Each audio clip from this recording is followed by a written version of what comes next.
मुख्यमंत्री योगी आदित्यनाथ ने कहा कि खेल कूद समय बर्बाद करने का नहीं, हमारे जीवन के सर्वांगीण विकास का माध्यम है। जिस तरह से विश्व खेल मानचित्र पर हमारे खिलाड़ी देश का मान बढ़ा रहे हैं, ये हम सभी के लिए गौरव का विषय है।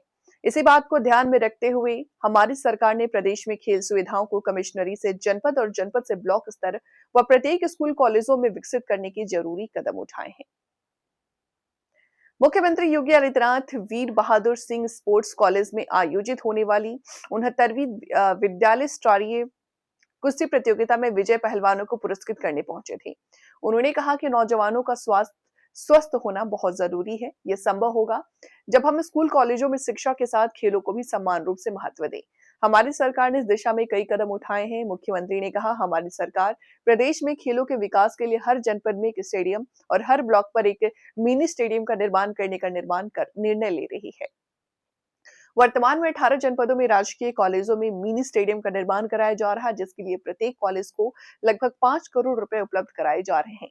इसी क्रम में गोरखपुर मंडल में गोरखपुर महाराजगंज के राजकीय कॉलेजों में भी मिनी स्टेडियम का निर्माण हो रहा है।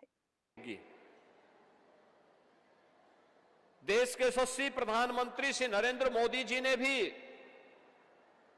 प्रत्येक भारतवासी से खेल और खेलकूद के प्रति अपना योगदान देने के लिए उन्होंने अनेक कार्यक्रम घोषित किए। खेलो इंडिया खेलों का कार्यक्रम हो, फिट इंडिया कार्यक्रम का अभियान हो, सांसद खेलकूद प्रतियोगिता हो या राज्य के अंदर विधायक खेलकूद प्रतियोगिता या ग्रामीण खेल लीग की प्रतियोगिताएं, ये सभी इसका हिस्सा है। भारत के अंदर खेल और खेलकूद की गतिविधियों का परिणाम है कि आज Olympic, para Olympic, Commonwealth games, Asian games और वर्ल्ड चैंपियनशिप में हमारे खिलाड़ी ज्यादा संख्या में प्रतिभाग कर रहे हैं और वहां मेडल भी प्राप्त कर रहे हैं। जो खिलाड़ी ओलंपिक में, कॉमनवेल्थ में, एशियन गेम्स में, वर्ल्ड चैंपियनशिप में प्रतिभाग करते हैं, उन खिलाड़ियों के लिए भी प्रोत्साहन स्वरूप सरकार उन्हें सहायता प्रदान करती है। सरकार के द्वारा जो प्रोत्साहन उन्हें दिया जाता है वह उन्हें आगे बढ़ने के लिए प्रेरित करता है और इसका केंद्र बिंदु कोई और नहीं, हमारे स्कूल कॉलेजेस हैं, जहां पे हम इन खेलकूद की गतिविधियों को तेजी के साथ आगे बढ़ा सकते हैं। और इसीलिए सरकार ने तय किया कि उत्तर प्रदेश में अब तक 3 स्पोर्ट्स कॉलेज थे। हम लोगों ने तय किया है कि हर कमिश्नरी स्तर पर एक स्पोर्ट्स कॉलेज उत्तर प्रदेश के अंदर अवश्य होना चाहिए। जैसे उत्तर प्रदेश के अंदर हर एक रीजन को हम खेल के बारे में अलग अलग खेल को सौंप सकेंगे और उस खेल को वहां पर अच्छे ढंग से वर्ल्ड क्लास प्रैक्टिस करने की सुविधा, कोचेज की व्यवस्था, टीम मैनेजर के रूप में बेहतर प्रशिक्षण की व्यवस्था वहां दे सकें और उस प्रकार का इंफ्रास्ट्रक्चर वहां पर दे सकें। उत्तर प्रदेश के अंदर स्पोर्ट्स यूनिवर्सिटी का भी निर्माण हो रहा है। उसका पहला सत्र इसी सत्र में हम लोगों ने मेरठ में प्रारंभ किया। हॉकी के जादूगर मेजर ध्यानचंद के नाम पे विश्वविद्यालय मेरठ में स्थापित हो रहा है। सरकार ने निर्णय लिया कि हर एक जनपद में स्टेडियम हो, हर एक विकास खंड पे मिनी स्टेडियम हो,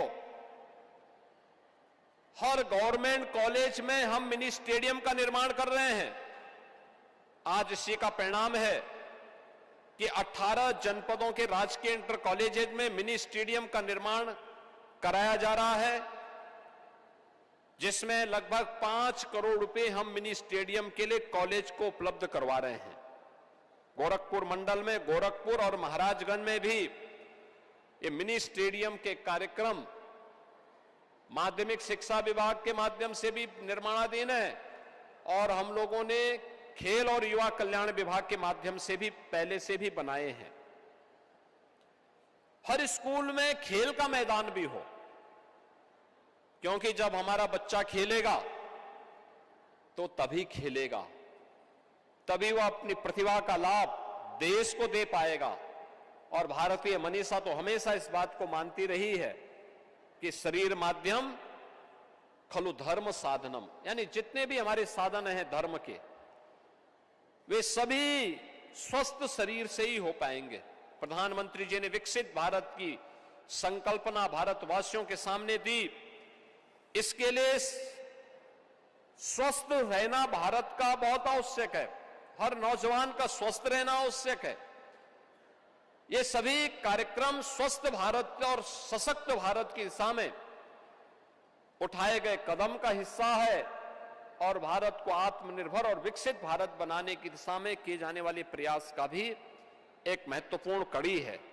और इसी को ध्यान में रख करके प्रदेश सरकार द्वारा राजकीय माध्यमिक विद्यालयों में अध्ययनरत छात्र छात्राओं को खेल के प्रति प्रोत्साहित करने के उद्देश्य से प्रत्येक विद्यालय को 25,000 रुपए की धनराशि प्रदान की जा रही है। बेसिक शिक्षा परिषद और प्राथमिक विद्यालयों में 5,000 रुपए, प्राथमिक विद्यालयों में 10,000 रुपए, जूनियर हाई स्कूलों में खेल और खेलकूद की प्रतियोगिताओं को प्रोत्साहित करने के लिए भी उपलब्ध करवाए गए हैं। प्रदेश सरकार ने